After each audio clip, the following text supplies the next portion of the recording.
अध्याय 3 में हमारा 2 इम्पॉर्टेंट प्रश्न हैं। पहला, दी गई रेखाखंड से निश्चित दूरी पर समांतर रेखा खींचना, और दूसरा, दी गई रेखाखंड को समान भागों में बांटना। तो पहला प्रश्न बनाते हैं। पहला प्रश्न में हमारा है ये प्रश्नावली 3.1 का 6 सेंटीमीटर का एक रेखाखंड खींचकर इस पर कोई बिंदु P लेकर 2.5 सेंटीमीटर दूरी पर एक समांतर रेखा खींचिए। तो सबसे पहले हम 6 सेंटीमीटर एक रेखाखंड खींच लेते हैं, और जो भी हम करते जाएंगे उसको रचना के पद हमको लिखते जाना है। एक साइड हम बनाते जाएंगे, एक साइड रचना के पद लिखते जाएंगे। रचना के पद। पहला नंबर, सबसे पहले हम क्या कर रहे हैं, 6 सेंटीमीटर रेखाखंड, ये हम नाप लिए यहाँ से 0 से 6 सेंटीमीटर। ये नाम दे दिए इसको A B, यहाँ लिख दिए 6 सेंटीमीटर। ये 6 सेंटीमीटर है।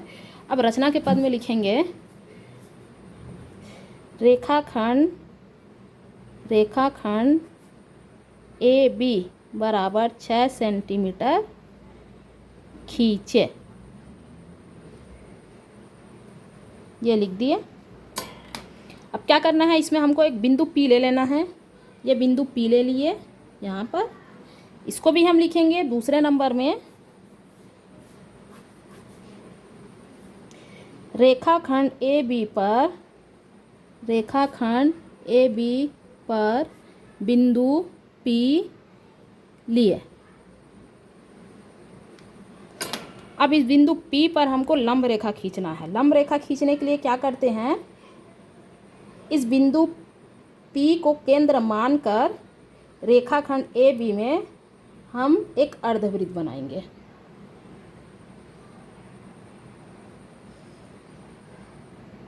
ये अर्धवृत्त बन गया। अब इस अर्धवृत्त जब बनाए तो AB रेखाखंड में 2 कटान बिंदु मिला हमको। इन दोनों कटान बिंदु से इस अर्धवृत्त में समान त्रिज्या का हम चाप काटेंगे। ये यहाँ से और इधर से भी चाप काटे। उसके बाद इसको हिलाना नहीं है। फिर से हमको 2 कटान बिंदु मिला इस परिधि में अर्धवृत्त के। इसमें इस प्रकार को रख के ऊपर की तरफ हम फिर से चाप काटेंगे। ये चाप काट दिए। चाप काटने पर हमको एक कटान बिंदु मिला। अब क्या करना है, इस कटान बिंदु और P को मिलाती हुई एक सीधी रेखा खींच लेना है।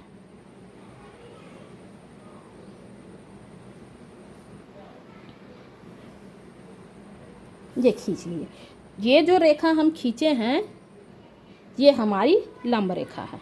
ठीक है, इसको हम नाम दे दिए, P है तो इसको Q नाम दे दिए। अब इसको हम लिखेंगे रचना के पद में। तीसरे नंबर में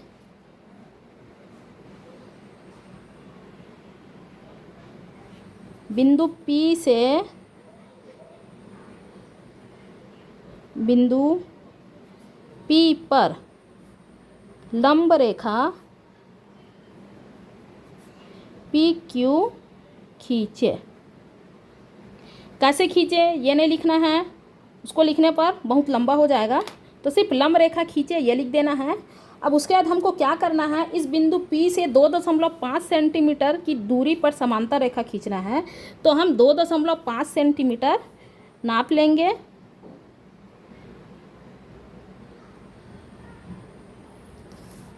दो 2.5 सेंटीमीटर इस तरीके से प्रकार में रख के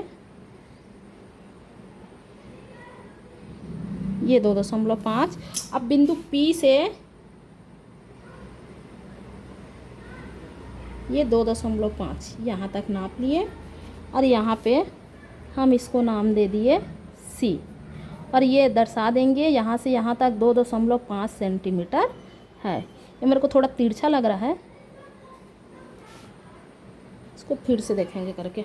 अब यहाँ पे रचना के पद में फिर से लिखेंगे लंब रेखा। चौथे नंबर में लंब रेखा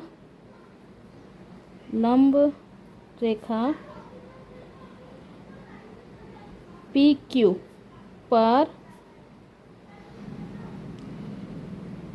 2.5 सेंटीमीटर सी तक चाप काटे। अब फिर से क्या करना है, इस बिंदु सी पे फिर से हमको लंब रेखा खींचना है। तो फिर क्या करेंगे, फिर वही प्रोसेस, इसमें फिर से हमको एक अर्धवृत्त बनाना है। अर्धवृत्त बनाकर फिर हम एक लंब रेखा इसमें खींचेंगे। ये अर्धवृत्त बना लिए, अर्धवृत्त बनाए, हमको फिर 2 कटान बिंदु मिला इस लंब रेखा में। इन दोनों कटान बिंदु पे हमको इसको रखना है। ये इस तरीके से रखे, ये एक और कटान बिंदु मिल गया, यहाँ रख के एक और इस परिधि में चाप काटना है, अर्धवृत्त के परिधि में। फिर उस परिधि में जो कटान बिंदु मिला हमको, उसमें प्रकार को रख के फिर ऊपर की तरफ चाप काटेंगे।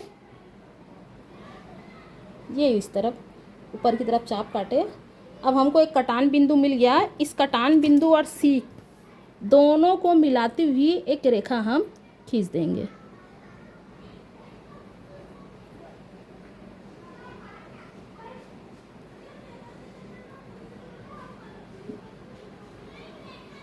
ये इस तरीके से।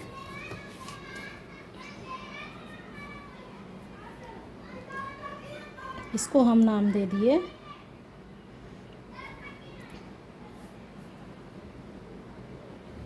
एल।